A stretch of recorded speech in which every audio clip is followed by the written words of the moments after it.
welcome back to my channel. My name is Ashley. If this is your first time, thank you for stopping by. If you are a return viewer, I appreciate you coming back week after week. Today we are going to be discussing the word pivot. Pivot.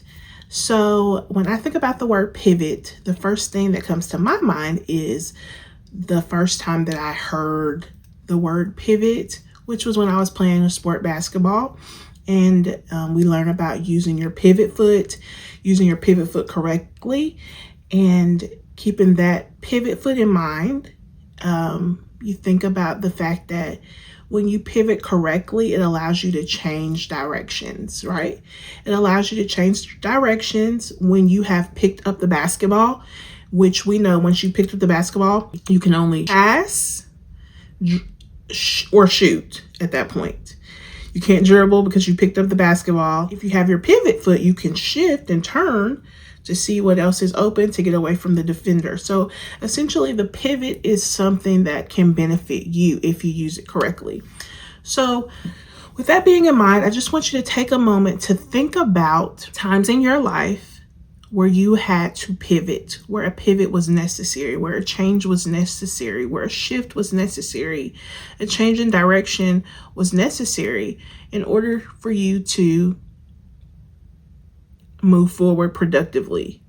So what happens in basketball is once you pick up the ball, like I said, you can only pass the ball or shoot the ball. You can't, once you pick the ball up, you can't then dribble again, or you can't take steps anymore, because that would be called a walk or travel, and then it turns the ball over to the other team. So if we're thinking about our walk of life, maybe we can look at it how we look at sports. In sports, you have turnovers. In sports, you have offense and defense. In sports, you have points. In sports, you have teams. In sports, you have all kinds of things. You have the fans in the stands. You have the coaches. You have the plays. And in life, we have our coach, which is God. We have the playbook, our manual could be looked at as the Bible. We have fans. We have people from the opposing team, right? And what's the point of a fan? A fan cheers you on. The opposing team yells and tries to distract you from scoring, right? And so in life, we're going to have those moments that come to distract us. We're going to have things that take place that maybe we didn't foresee coming, and we're going to have to pivot in those moments. So that's why practice is so important. I'm going to add this video to the Storm series, and it's going to be entitled Pivot, because sometimes in life, when the storms of life come, we do have to pivot. But if you prepared properly for the storms, it won't catch you off guard. It won't cause you to turn the ball over. It won't cause you to lose the game. So what can this look like? Sickness can come, bad news, layoffs. Currently, there was a severe storm that has thousands and thousands of people without power. And when this took place, I was sending a text message out to my family members just to see if they were safe, did they have power. And one of my family members just simply texts back, safe, and I'm safe and have power. And for some reason, that just blessed me, because in Christ, we're safe. In Christ, we have power, right? In Christ, we are able to weather the storms of life. As a matter of fact, in Christ, we can bless others during the storm, in the midst of a storm. Think about in the midst of the storm when Peter took a step of faith and walked on water. In the midst of the storm, God performs miracles. In the midst of the storm, God still reigns. In the midst of the storm, when we're connected, we can do the miraculous. There's nothing too hard for God. Nothing catches him off guard. And in Christ, the storms of life will not overwhelm us. The storms of life, the waves and the winds won't drown us. We won't die in the storm, right?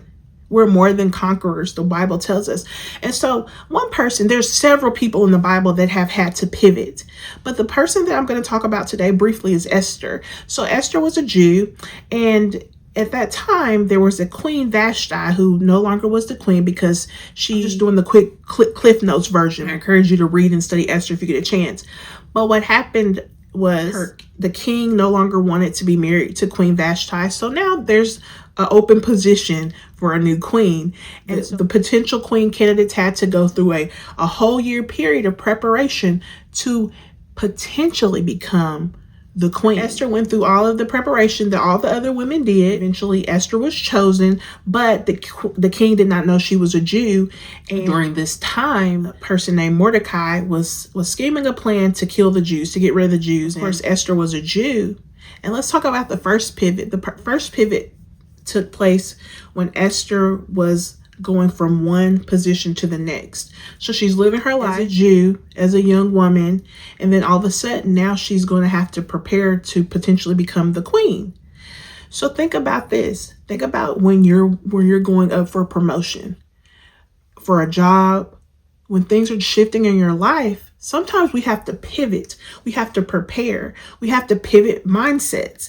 We have to pivot old ways, old habits in order to be a good fit for the next season, right? So think about where you are currently in your life. We're in a brand new year. We're going into month 2 of 2026. What needs to pivot? What needs to change? What needs to shift in your life to position you to, back to the sports analogy, when you pivot, maybe your back is currently to the goal, but then you pivot and you're facing the goal now and you can score because you can see it. Some of us need to just pivot and face the Lord so he can shine on us, so he can lead and guide us. Pivot back to God if you've gone away. Don't turn the ball over. Don't give up an easy point because you're not going to pivot, because you're not positioned in the right place. The other pivot in Esther's story comes from whenever her uncle Mordecai, and he told her, don't think that if the Jews perish, whenever this decree goes out to kill the Jews, that just because you're the queen, you won't be affected. But maybe you were put here for such a time as this. Immediately, Esther went into action. She didn't try to figure out how I can not get found out that I'm a Jew, or how can I persuade the king to not kill me. She decreed a fast, a 3-day fast. She pivoted into action to save the Jews. So what position were you put in for such a time as this? Are you trying to run away from that opportunity to affect change? Are you trying to make yourself small and not speak up?